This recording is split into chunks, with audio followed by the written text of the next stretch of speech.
Training camp is here, and we finally have a San Jose Sharks roster.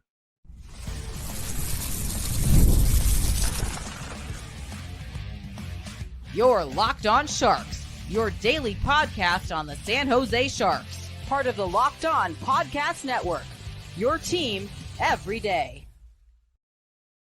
Hello, welcome to Locked On Sharks, the premier hockey podcast covering your favorite team, the Bay Area. My name is JD Young, caretaker at the Reef, also the co-host of Locked On NHL. I want to thank you for making Locked On Sharks your first listen.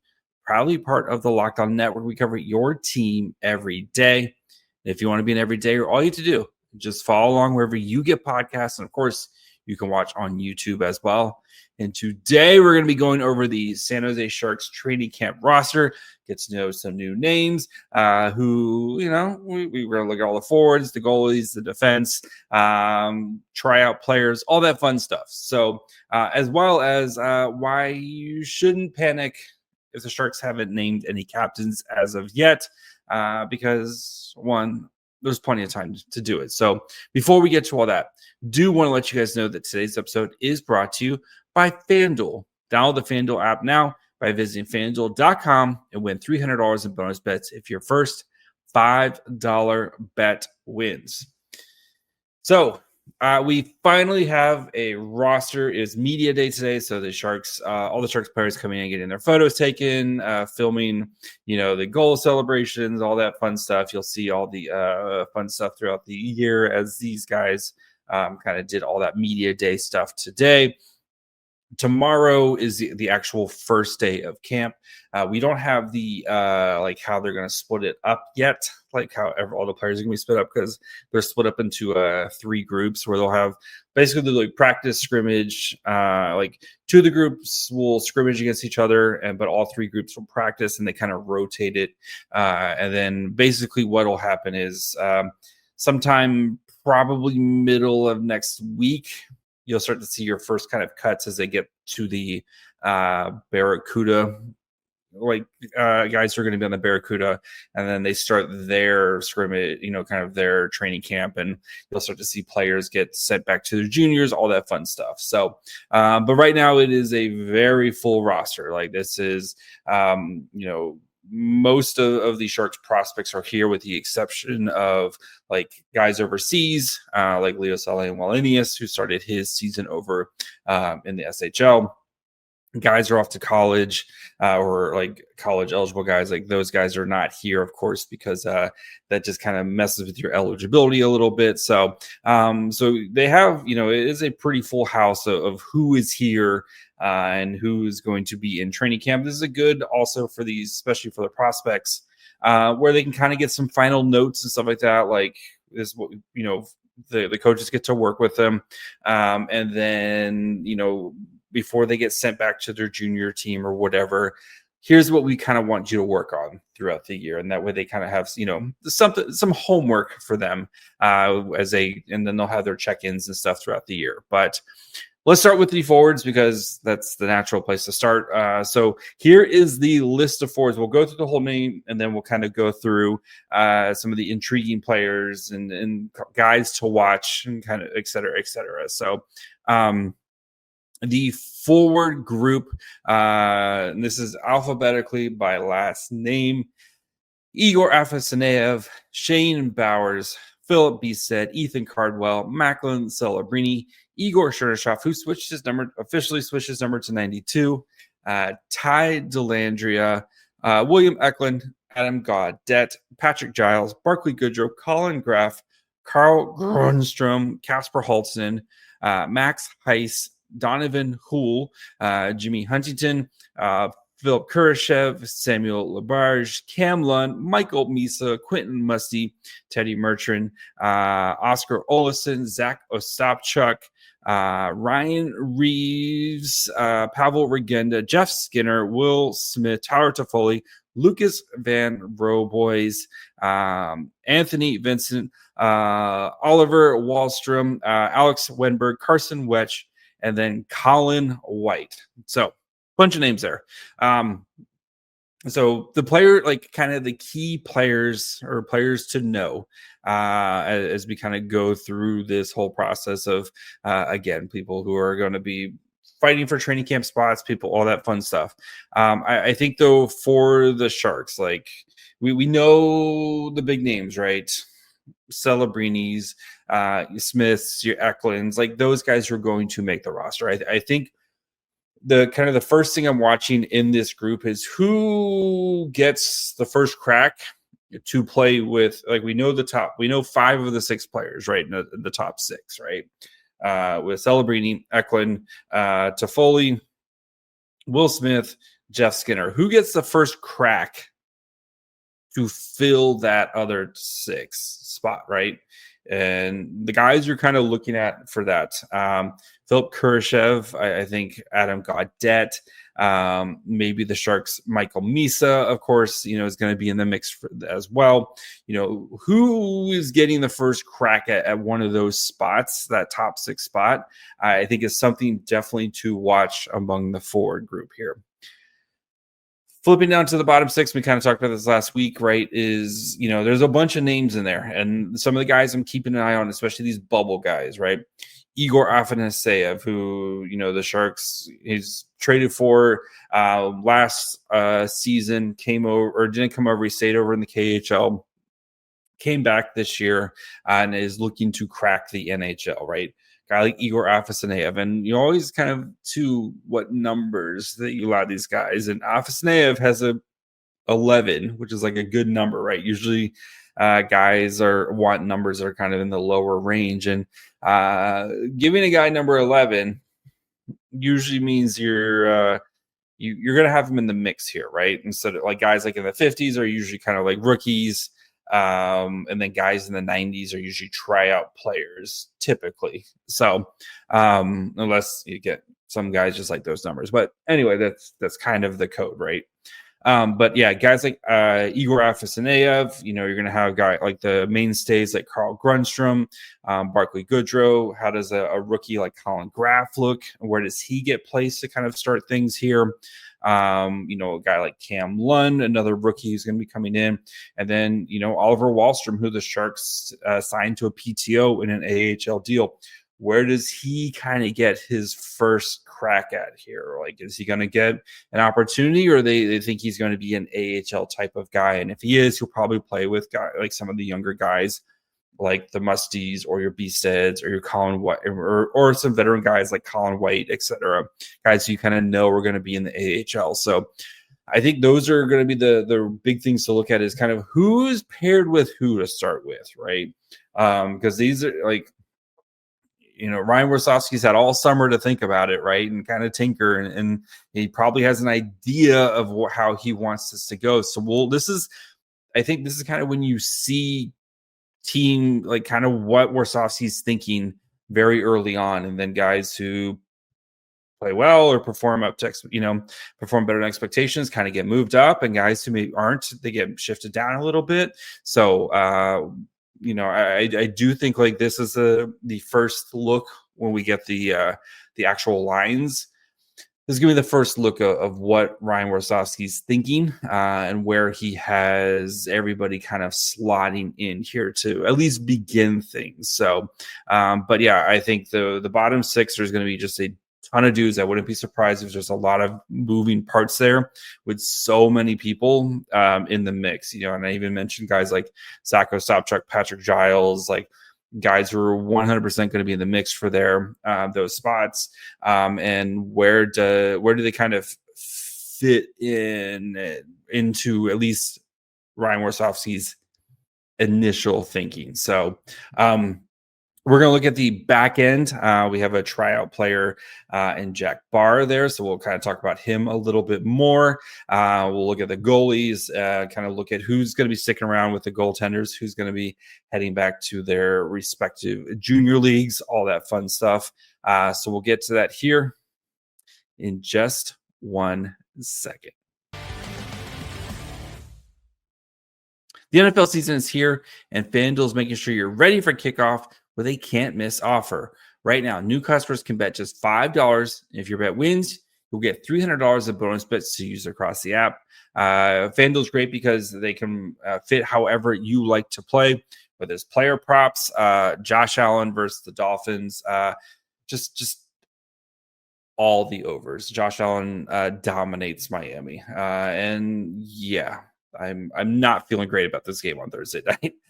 Or they have, if you want to build a same game parlay, or even jump in live action as the game unfolds.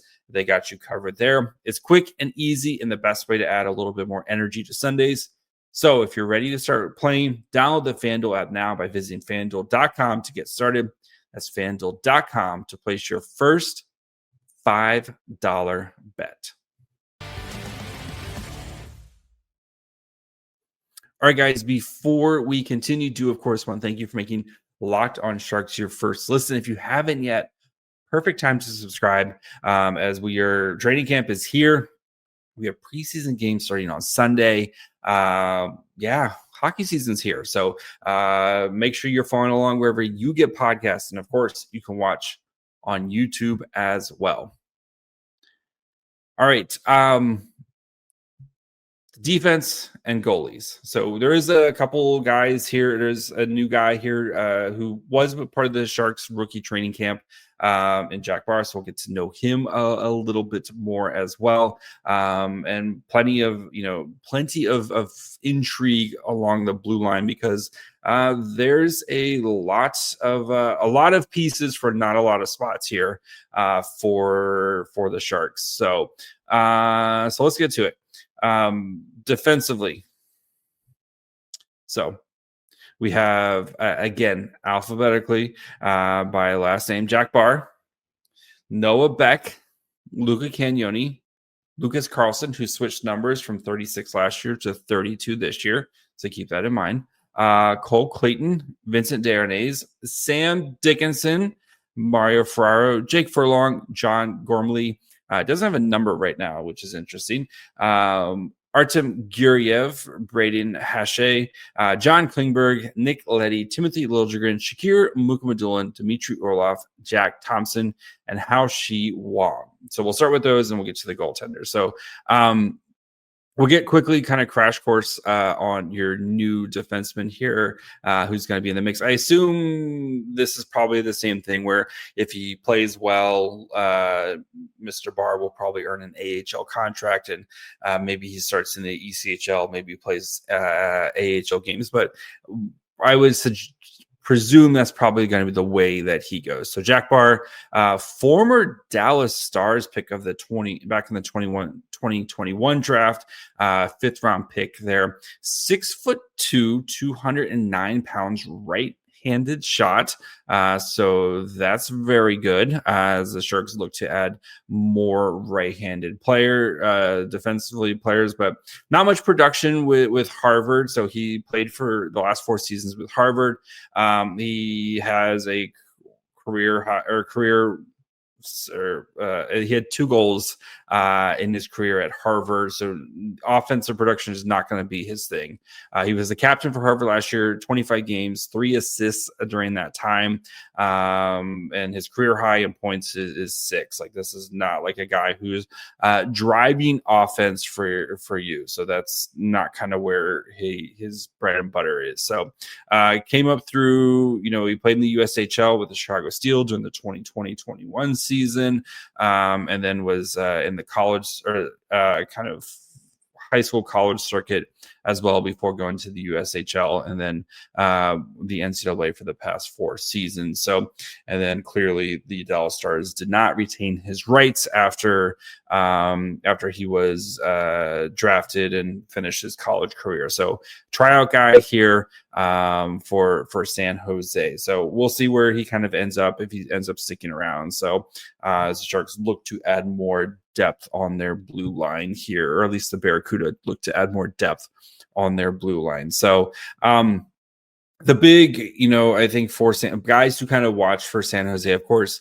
Sam Dickinson definitely stands out, right, for San Jose. Is the big story is, if Dickinson can not only crack the NHL, but stick around past the 9 games, right? Because I would say it's pretty safe to say Dickinson's going to be here when the Sharks break camp, just because they want to see him in NHL action, and it doesn't hurt to just have him around, right? In worst case scenarios, if he doesn't perform, you send him back to the OHL. We'll see you at the end of the season once you go destroy over in London, right?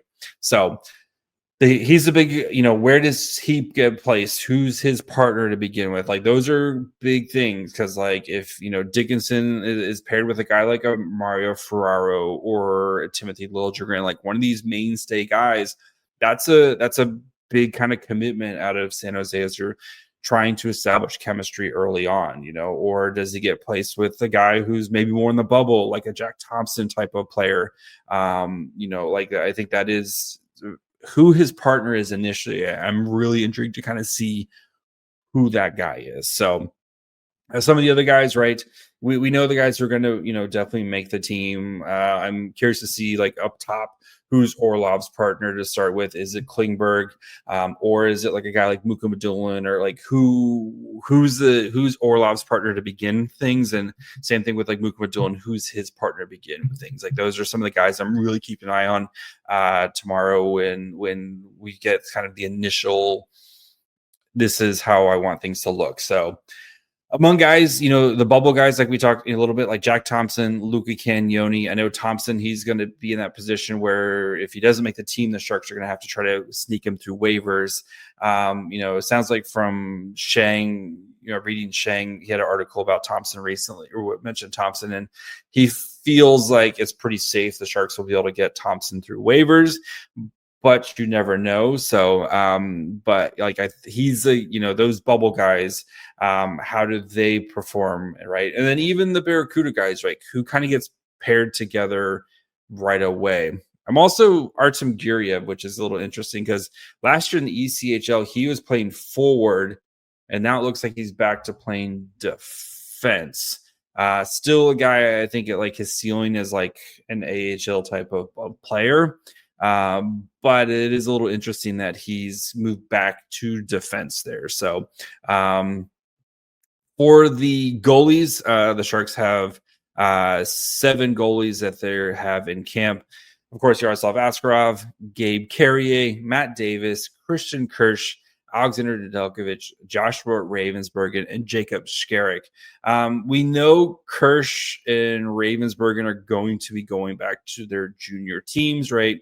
As neither one of these guys are eligible. Actually, I think Kirsch could play in the AHL, but he's not, like, he's going to the OHL. Like, and then he's going to be going to college here. Like, he not anywhere near kind of sticking around, but I am like with Ravensbergen, especially, how long do they keep him around?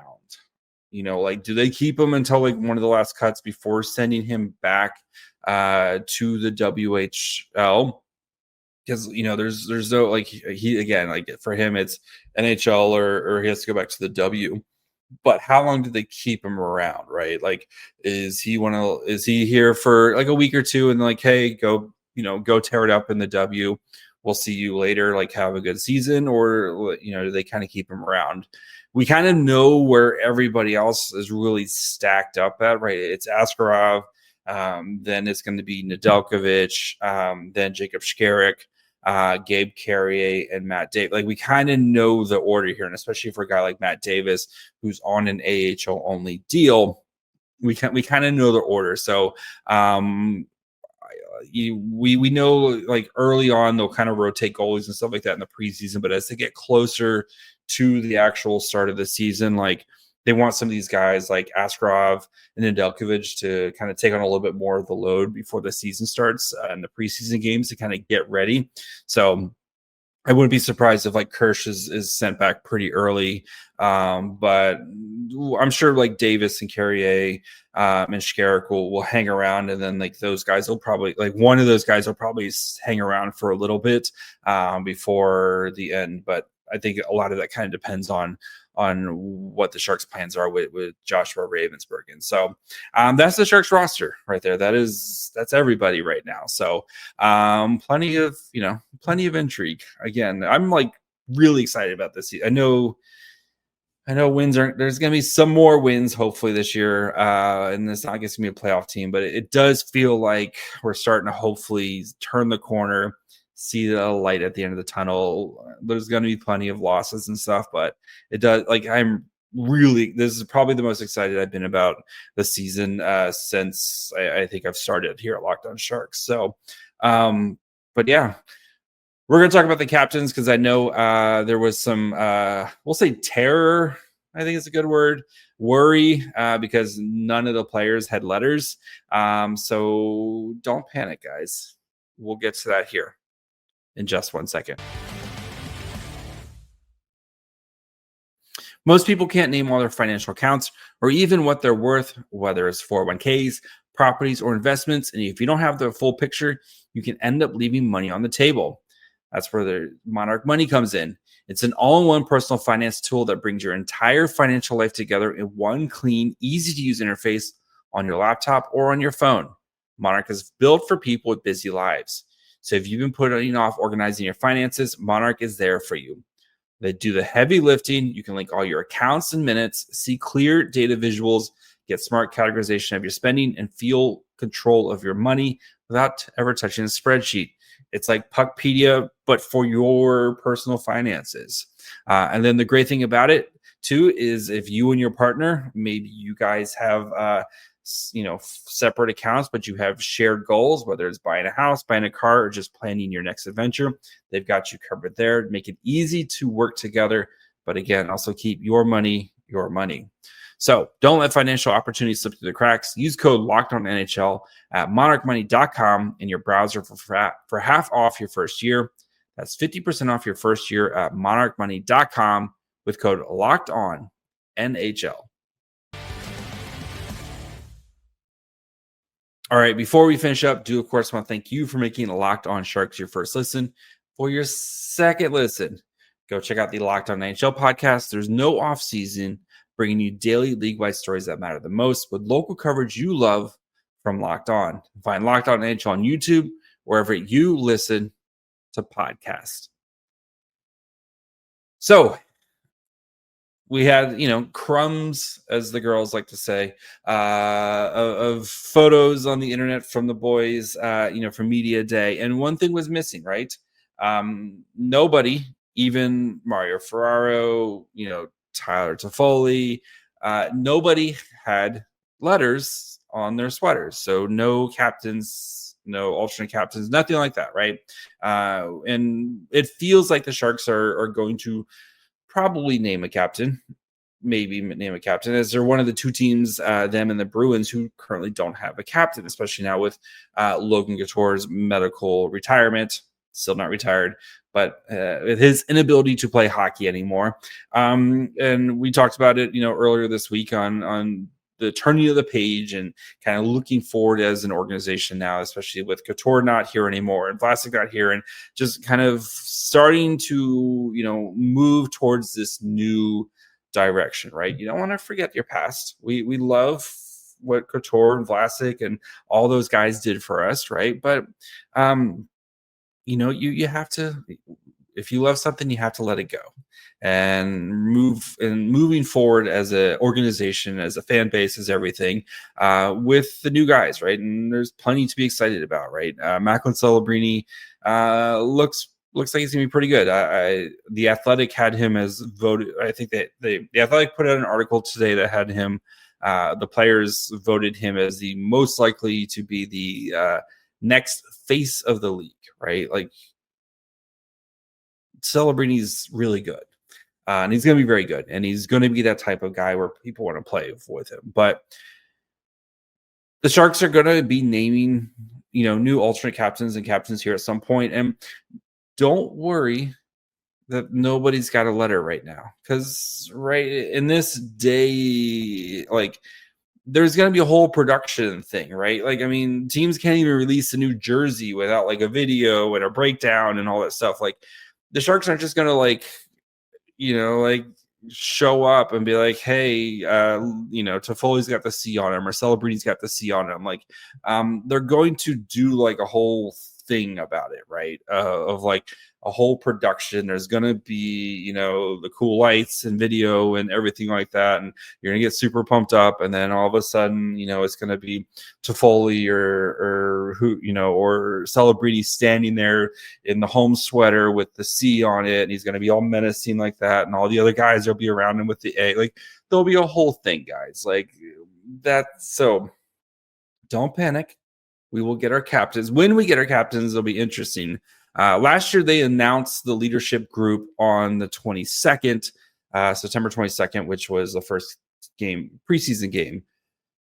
Sunday is the Sharks' first preseason game, Sunday the 21st. I am interested to see how, and then I think the 22nd, if I recall correctly, they have the day off. So I expect them sometime, because again, like Warsofsky probably knows who's going to be in the leadership group at this point, right? Maybe they want to let it play out a little bit for, guys like Orlov or Skinner, or, maybe some of these new guys to kind of come in and try to, set the tone or whatever. But we kind of got a clue, got a feeling of the guys who are probably going to be in the mix for it, right? And some guys like Ferraro is definitely going to have a letter again. Like we talked about this the other day. But like a guy like Macklin, right? Or if they want to give Celebrini an A if he's not wearing the C, or like they probably have an idea of it, and these guys have probably already been approached about it and stuff. So like it'll happen. I'm gonna say we'll probably know by Tuesday next week. That's my guess. Like we'll probably know by then on who's gonna be the captain. So maybe they'll announce it on Sunday. If they don't, like I said, I think Monday they have the day off. You announce it on Tuesday, right? Your captain, whoever, he can meet with the media for the first time during practice or after practice, right? Or, like after practice, talk to the media about their responsibilities, all that fun stuff. Like they'll probably parade them all out there. Like there'll be a whole thing, guys. So, yes, I'm not worried. Don't worry. Take a deep breath. We got plenty of time. And even if they don't name it till like before the season starts, that's cool too. So if you want to take your time and let guys kind of, figure things out here a little bit in training camp. But again, we kind of have a feeling who we think it's going to be. It's probably just kind of figuring out the last guys here. And if the Sharks do want to name a captain at this point, or if they want to let it vacant until they feel Celebrini's ready to go. So anyway, that's going to be it for me today. We'll be back tomorrow where we are definitely going to overreact to who's paired with who. Why is Sam Dickinson paired with this guy? What are we doing with Michael Misa playing with this guy? We're definitely not going to do that. Wink, wink. We totally are tomorrow. So make sure you guys are following along wherever you get podcasts. And of course, you can watch on YouTube as well. Follow the show on Twitter, Facebook, and Instagram, and on TikTok. Hans Moleman, Cowabunga dude. Plus, you can follow me on Twitter and Blue Sky at my fry hole. I just put out 2 articles over at the Reef. You can find them on my socials there. One where I did a nice big breakdown of Leo Salin Wallenius's recent game over in the SHL. So make sure you guys are following along wherever you get podcasts. And of course, you can watch on YouTube, all the fun stuff. Yeah. Till tomorrow. Bye, friends.